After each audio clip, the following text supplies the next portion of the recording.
Hi, friends. I'm Scott Giles, a life coach and a consulting hypnotist.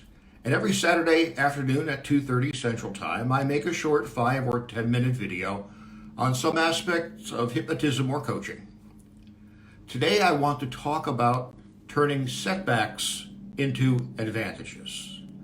Now, there's a wonderful, wonderful book called Type R, Transformative Resilience for Thriving in a Turbulent World by Stephanie and Amma Martson. They argue that the idea of resilience as bouncing back is not really the best frame to put around it because it doesn't actually get you anywhere. You just end up back where you started. Instead, it's better to use setbacks as an opportunity to try something different that would allow you to better operate in the world. Looking for trying another day in another way, because you're then doing something different than what you were doing. Possibly something improved can come out of it. This is in some way, I think, related to a concept from positive psychology called grit. And grit is the ability to pursue a long-term goal in the absence of external reinforcement. So no one's telling you it's a good idea, but you got your mind on it and you're pursuing it in the long term. That's grit.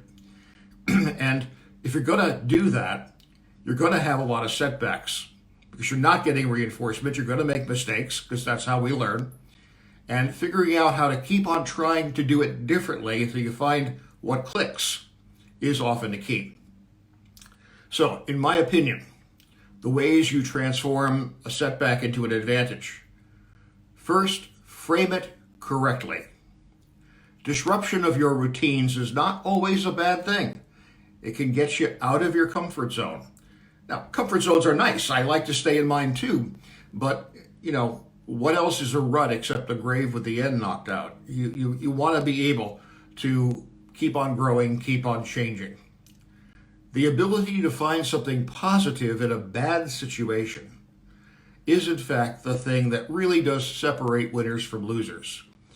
And you're not going to find the positive in a bad situation if you don't understand that you're going to have to do something different than what you're doing.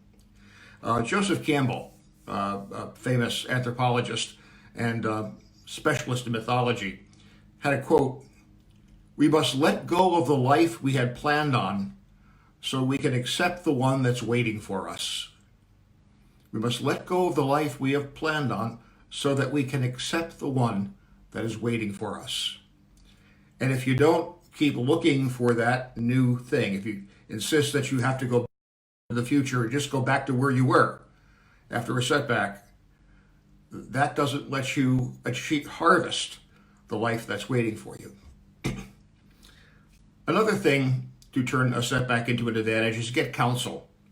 It's very unlikely you're the first person to be in that situation. Find out what other people have done, what works. What have they found works? That can be useful. And look for solutions, obviously, instead of for someone to blame, including blaming yourself. And then the most important thing for, in my opinion, for turning a setback into an advantage is give yourself time. Let your unconscious mind help you. It can't help you if you make a snap decision. Let things have a chance to sit, to age a bit, and then you'll often find downstream your subconscious mind will surface some insight for you that can be truly transformative.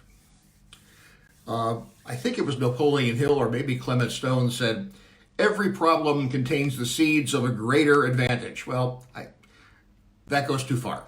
I mean, there's no greater advantage in having cancer or some other life-changing diagnosis. But if you approach your problems with the thought that maybe it will contain the seed of something better, then you've got what you need to turn that problem into something positive. So frame it correctly. Not a bad thing to have to do something differently. Get counsel. Find out what other people have found worked and then give your subconscious mind the opportunity to help you. One of the things I do as I get to bed each night is I review the things of my day and the things I'm working on, problems, projects, and so on, and just kind of tuck them into my subconscious mind to let myself dream on them through the night. Let my subconscious mind work on them. And very often I wake up with an idea about how to proceed. Thank you very much for your attention. I will be back next Saturday at 2:30 Central with another video. I'm going to talk about how to be sick. I think you might find that amusing. Now, obviously, I'm not going to talk about how to become sick. I'm going to talk about what to do when you are sick to maximize your chances of a good and speedy recovery. So tune in if you have an interest. As always, if I can be of help to you, please feel free to reach out to me by messenger, email, phone, my website, and you have a great one. Bye-bye.